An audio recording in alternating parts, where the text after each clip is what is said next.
After his mother, the most important woman in Hitler's life was his younger niece, Geli Raubal, who lived with Hitler in his Munich apartment. He idolized and worshipped her, but was extremely jealous of her relations with other men. In general, Hitler treated Geli as he treated most people he knew, in an overbearing, controlling, authoritarian way.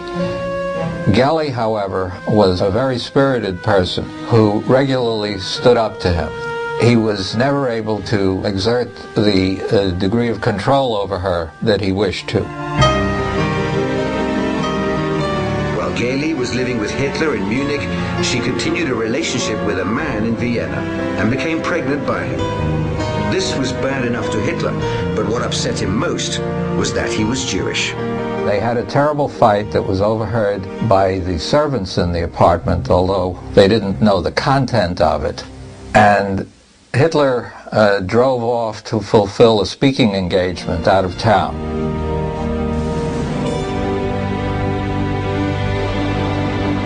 The next morning, Geli was found dead in Hitler's Munich apartment, victim of a gunshot wound to the chest. Geli Raubal's death in 1931 remains a mystery, but there is no doubt that Hitler contributed to her tragic end.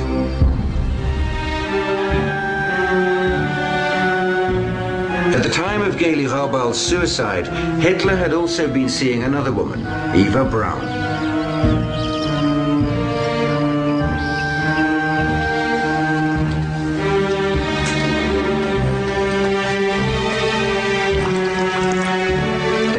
When Eva worked in the studio of Hitler's official photographer, Heinrich Hoffmann. This is how Adolf Hitler first appeared to the 18-year-old Eva, working in Heinrich Hoffmann's darkroom. Eva became an ardent admirer of Hitler's charisma and was fascinated with Hoffmann's photographs. Eva Braun quickly fell in love with Hitler. She wanted to marry him, she wanted to have children with him. He was dead against both of those things. Hitler considered Eva the ideal German woman.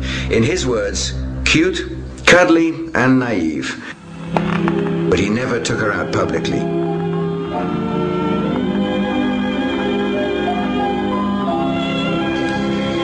Eva felt lonely and neglected and complained about it in her diary. The weather is so wonderful, and I, the mistress of the greatest man in Germany and in the world, am sitting here and gazing at the sun through a window. How can he have so little understanding as to let me remain here, bowing to strangers? I have just sent him the crucial letter. Question: will he attach any importance to it? We'll see.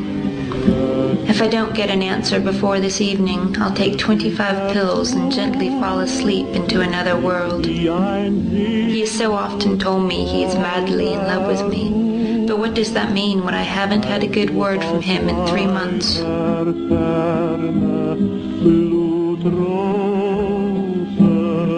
She attempted suicide a couple of times out of despair, and one time he asked the doctor who came in after she tried to kill herself whether this was a genuine suicide attempt or only a trick to win his sympathy. The physician assured Hitler that it was a genuine attempt, and he was touched by that. Hitler kept his distance from Eva and never displayed any affection toward her, or any woman for that matter. He had said over and over again, "I am married to Germany."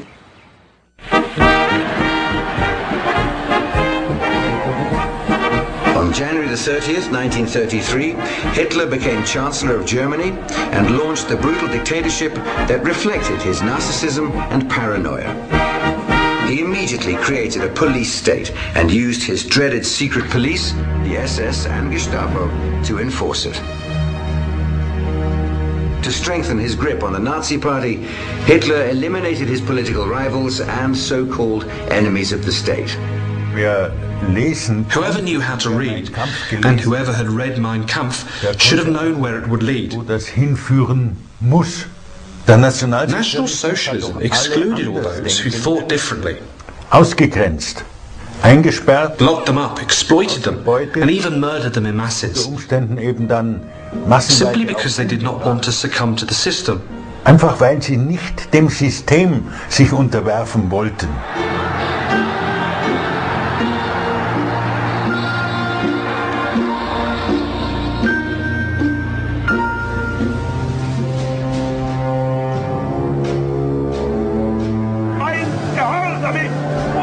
Hitler's ruthlessness in liquidating his rivals inspired Stalin. Despite the blind worship of the masses and his total control of every aspect of Soviet society, Stalin was morbidly suspicious and saw enemies everywhere. He even turned on old friends. There was a very popular party boss in Leningrad, Sergei Kirov. And many of them who thought that Stalin's time had gone, that he should be removed from the Secretary General role, thought that Kirov should be his successor. Sergei Kirov remained loyal to Stalin, and in 1934, at the 17th Party Congress, lavishly praised Stalin. Stalin loved Kirov and knew he was loyal, but he had become too popular for Stalin's liking. On December 1, 1934, in Leningrad, Kirov was assassinated. And from all that we know now, it seems beyond serious doubt that Stalin was responsible for this crime. And the murder of Kirov was ascribed to Stalin's enemies in the party and to all of those in the factions who had opposed him and who might be suspected of opposing him. So that this murder of Kirov was the beginning of the Great Terror. Stalin attended Kirov's funeral and feigned grief at his coffin, a master of duplicity. Kirov was the first one who was killed, and then it went into the general purges. Then anybody immediately, anyone who had had any contacts with the opposition, these were rounded up within days and were in jail, and some of them were shot immediately, and the purges just rolled on from there, to the point where they were shooting 1,500 to 2,000 people in Moscow alone in one day in the summer of 1937. During these purges, it's estimated that Stalin liquidated 20 million Soviet citizens as enemies of the people.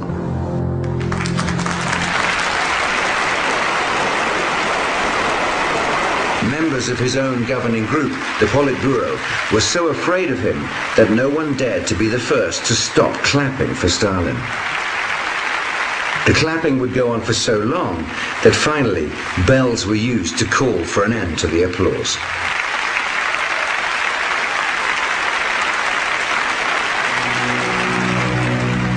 Stalin eliminated enemies, or imagined enemies, both literally and figuratively. Take, for example, Trotsky. There is the famous photograph of Lenin giving a speech, Trotsky standing over on the other side of the platform. Later on, Trotsky disappears. Stalin arranged for Trotsky to disappear both in that photograph and later on in real life when he had him assassinated. Anyone liquidated by Stalin's regime was, on his orders, removed from historical records forever and their photos destroyed. Not even posters were exempt.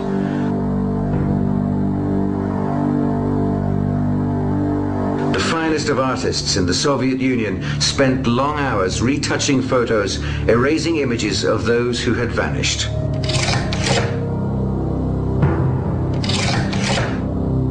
The photographs and the retouching of the photographs just demonstrate a sort of like a second death. For 30 years, photo historian David King has assembled the world's largest collection of photographs, posters, and paintings from the Soviet era, and documented Stalin's perfidy. What you're really seeing is a second death. The first death at the hands of the secret police. And the second death is a death concerned with elimination from the media.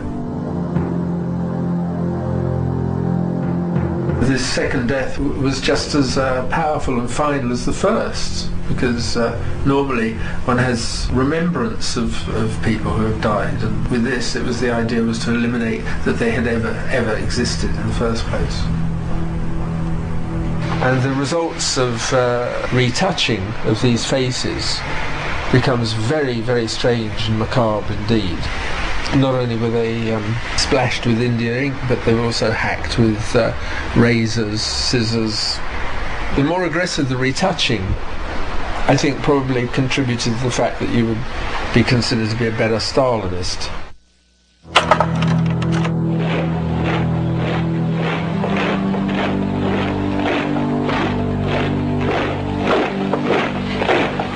Like Stalin, Hitler also revised history, and in Hitler's case, erased part of his own past. On March the 11th, 1930,